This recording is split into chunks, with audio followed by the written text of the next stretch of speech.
God dag, og velkommen til Gervalds Gladnyheter.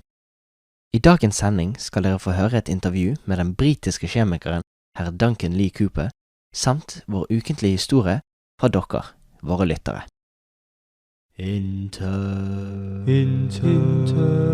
Interview.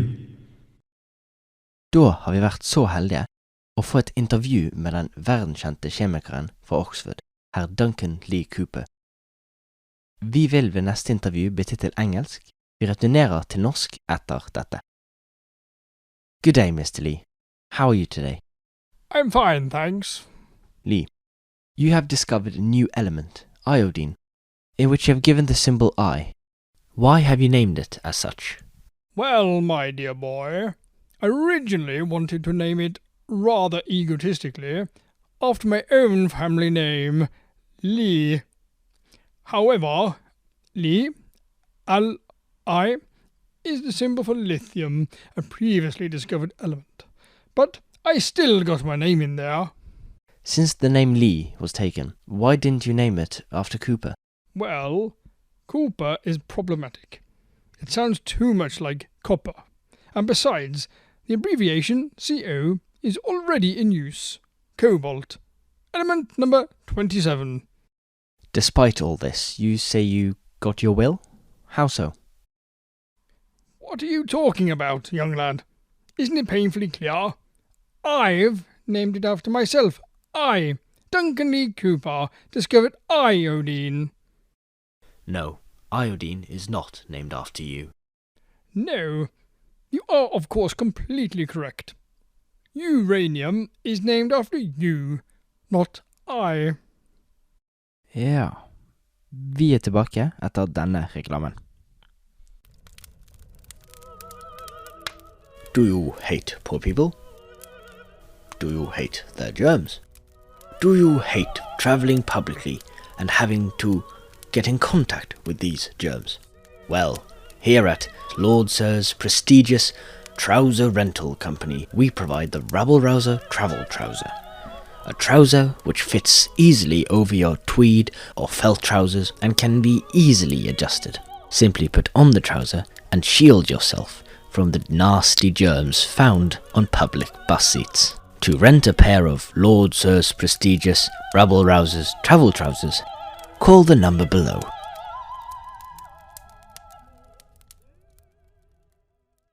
Ja, hei og takk for en fin debatt. Tusen takk til leder av Senterpartiet, Lille Rødhette. Vårt syn på ulvepolitikk vil aldri være det samme. Tusen takk. Vi beveger oss nå videre til ukens historie, hvor vi besøker folk i nærområdet og forteller deres historie. Ukens historie. Pernille Gubbe Berntsen, en 24 år gammel jente fra Oljevik, deler sin opplevelse fra en enkel gåtur nedover Bergens gater. Vær så god. Ja, dagen min begynte med at jeg fant en hatt i en undergang ved bystasjonen, og den var fylt med småpenger. 224 kroner. Deretter gikk jeg videre nedover gaten, da jeg merket at jeg ble forfulgt av en shabby herre med gitar. Hei, gi meg tilbake pengene mine. Vi avbryter denne sendingen for å melde om en høyt smittsom lidelse som på ferde. Denne lidelsen ser ut til å nærmest eksklusivt påvirke de eldre. Den har blitt kartlagt til å ha nådd land som Kina, USA, Storbritannia, Sverige og Danmark, og med tilfelle rapportert i går kveld, Norge. Denne syken har fått tildelt navnet Hvor årene har gått, men i dagligdags tale den døpt PPP. Pensjonister har ikke peiling på PC. Alternativt den også døpt Hvorvidt pensjonister forstår PC. Smittede, gjerne i en alder over 70, mister evnen til å forstå eller lære seg samt utføre noen som helst arbeidsoppgaver gjort på PC eller mobil. Åpne en fane i nettleseren, kopiere et dokument eller spille av en video på YouTube.